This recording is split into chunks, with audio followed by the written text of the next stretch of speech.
25 শারদীয়া সিরিজে স্বাগত সবাইকে। আমি এই বছর পুজোয় ছোট্ট ছোট ব্লগ বানানোর চেষ্টা করছি। ভাই এবছর এসেছে 5 বছর পর একসঙ্গে পুজো কাটানো, তাই মহালয় কিছু করব না তা তো হয় না।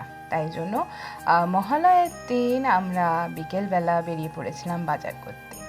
বাজার করে সমস্ত কিছু কেনাকাটি করে কি করব সেই প্ল্যান করতে করতে আমরা পৌঁছে গেছিলাম গাগনাপুরে। কেন গেছিলাম?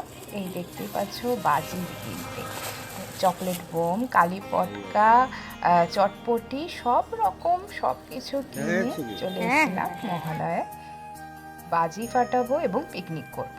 তো লাস্ট প্ল্যান চলছে কি করব, কি হবে সেই সব করতে করতে আমি তো কাটাকাটি শুরু করে দিয়েছি। সঙ্গে এগরোল হয়ে গেল এবং প্ল্যানিংয়ে এগরোল তৈরি, আর সঙ্গে ছিল কাবাব।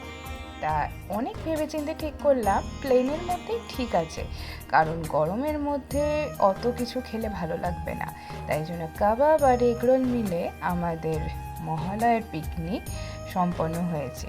ঠিক খেয়েছিলাম রাত 2টোর সময়, কারণ ছিল হচ্ছে শনিবার, তার মধ্যে আমাদের ভেজ।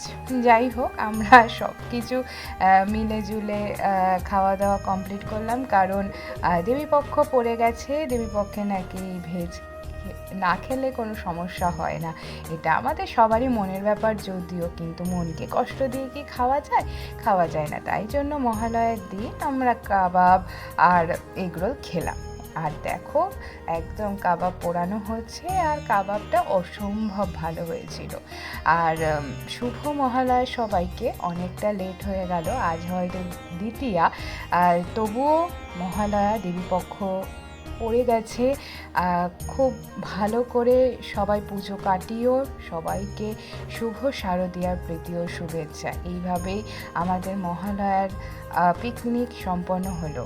গত 5 বছর ধরে কোনো কিছুই করা হয়নি, এবং সত্যি কথা বলতে বড় হয়ে বাজি কেনা তো দূরের কথা, কোনো কিছু ফাটানোও হয়নি। তাই এবছর ইচ্ছা আছে সব কিছু সুন্দরভাবে সব কিছু করার, কিন্তু যে হারে বৃষ্টি হচ্ছে সেভাবে কি করে করব। যাই হোক, ব্লগটা এইটুকুই রাখলাম।